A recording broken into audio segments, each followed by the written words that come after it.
I used to play in the woods all the time when I was a kid. They were my safe place, away from noise.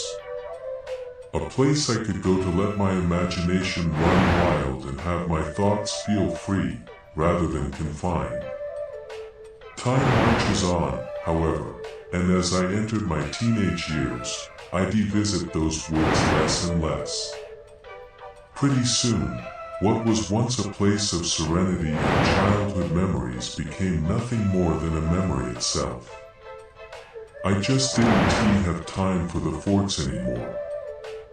Same with the roaming trips to the creek. I just grew up, I guess. It wasn't a painful departure, I must say. It was more like realizing your toys aren't sentient. You're giving them the voices. That's how the woods began to feel as time went on. I realized that my imagination was distracting me from real-life responsibilities. School, work, social life, etc. I had to stifle it. Time continued to pass, and eventually in my 20s, I moved out of my parents' home and got an apartment in the city. I worked as an accountant and just wanted to be closer to work. Don't get me wrong, I loved those city lights. The sound of cars honking, the hustle and bustle and constant movement, it became the new normal. It's where I became successful, where I came into my own and made a name for myself, even if it was just well for myself. An accountant at some random bank in some random city isn't really fame and fortune, but it did mean a lot to me.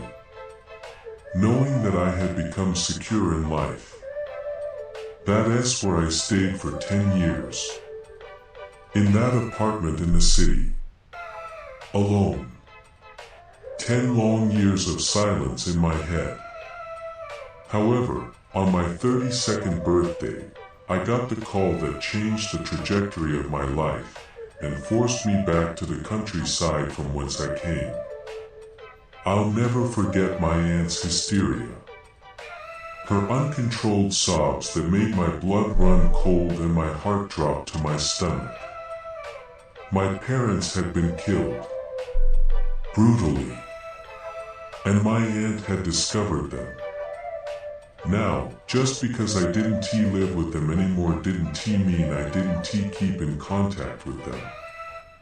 Didn't love them still. Was heartbroken and utterly destroyed by the news my aunt wailed to me. I was so confused. I had just been texting my mom the night prior. She was setting up plans for my birthday.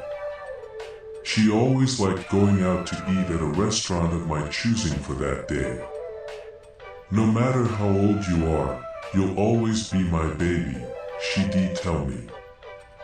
We'd been in the middle of discussing which restaurant we'd go to this year, when the conversation abruptly shifted. Instead of responding to my question of Longhorn or Outback, my mom simply texted, "I miss you so much. Please come home." I was 31 years old. A grown man. My mom had come to terms with me leaving 10 years ago when I first stepped out of her house. As a matter of fact, she welcomed it. She saw it as her job being done. She saw it as more time with my father. I responded, "I miss you too.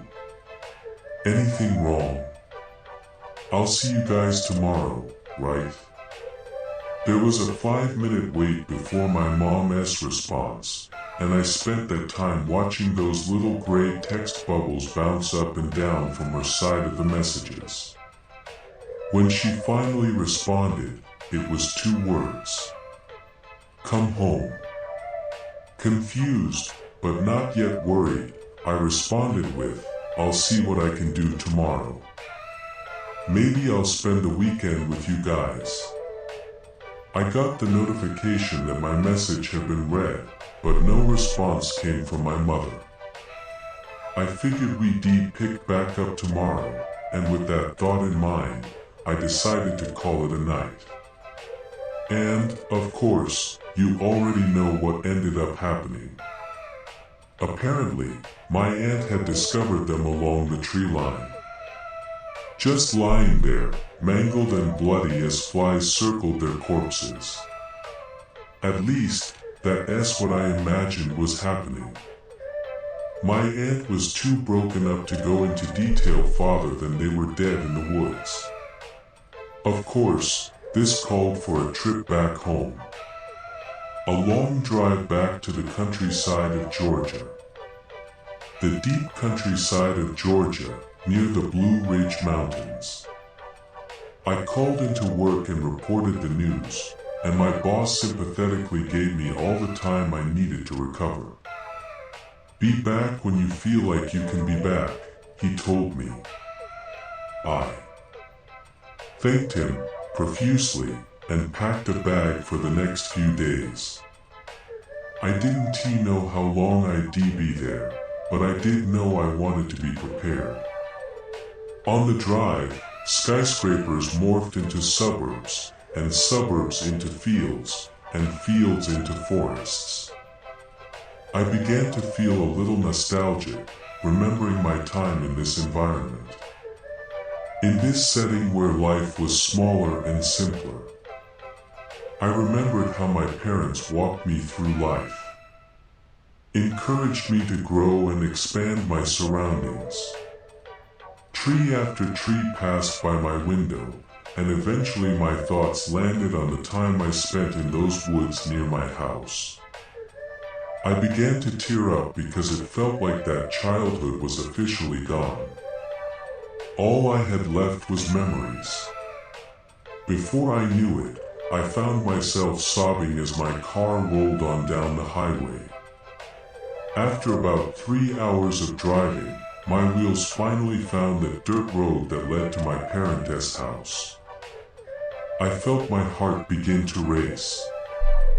I didn't know if I was ready to face this reality. But, alas, I trekked on. Pretty soon, that wooden shack of a childhood home came further and further into view. With each part of the house that rose over my dash and into my windshield, I felt those damned emotions that overwhelmed my soul and stunned my eyes. I pulled into the driveway, and on the porch sat my aunt and uncle.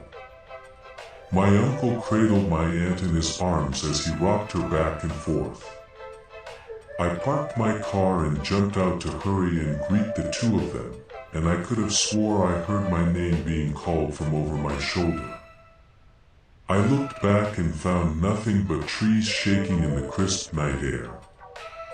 Shrugging it off, I approached my aunt and uncle and braced both of them in a hug.